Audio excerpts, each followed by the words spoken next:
For 27 years, my mountain cabin sat quietly at the edge of Alder Creek.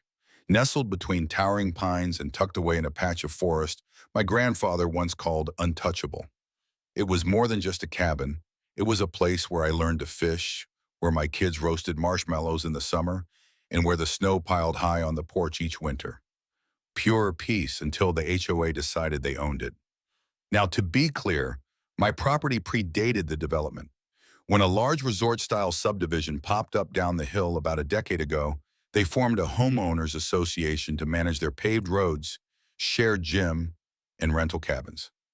They never had jurisdiction over my land. I wasn't a member. I didn't pay dues. They even signed a long-term lease agreement with me to run their main water and power access through my acreage for $800 a month, a deal we'd had for years.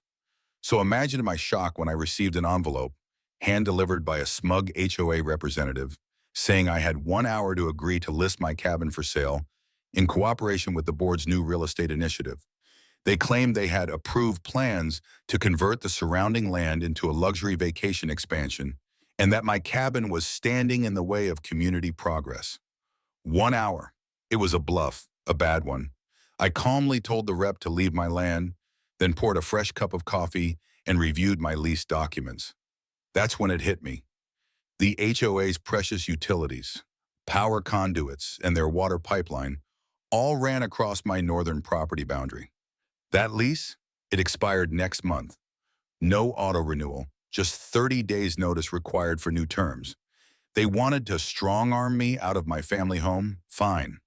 I'd show them what a real power move looked like. The next morning, I sent a formal notice. I would not be selling my property.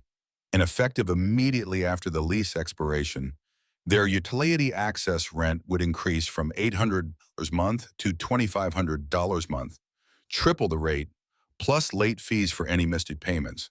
Failure to agree would result in revocation of access, which, according to Clause 14 of the contract, I had full legal authority to enforce. They panicked. First came the angry emails. Then the board tried to intimidate me, saying I was being unneighborly and interfering with essential community services. I reminded them they had exactly 28 days to either pay up or reroute their utilities, a job that would cost them upwards of $120,000 and require permits they didn't yet have. A week later, I had a lawyer on retainer and a survey crew ready to mark the boundaries for potential shutoff. That's when things got real. Homeowners started catching wind of the situation. Some of them, fed up with the HOA already, came to me directly. Turns out they didn't even know the board had tried to force me out or that the infrastructure was dependent on my land. A few even offered to testify on my behalf. When the deadline came, the HOA caved. They signed the new lease, $2,500 a month, adjusted annually for inflation, with an added clause requiring my written approval for any future development. I even threw in a late fee for the drama. As for my cabin, still standing, still peaceful. I added a new sign at the end of my driveway, private property, no HOA shenanigans beyond this point. Sometimes the best way to deal with bullies isn't to yell or fight. Just wait, read the fine print, and let them trip over their own arrogance.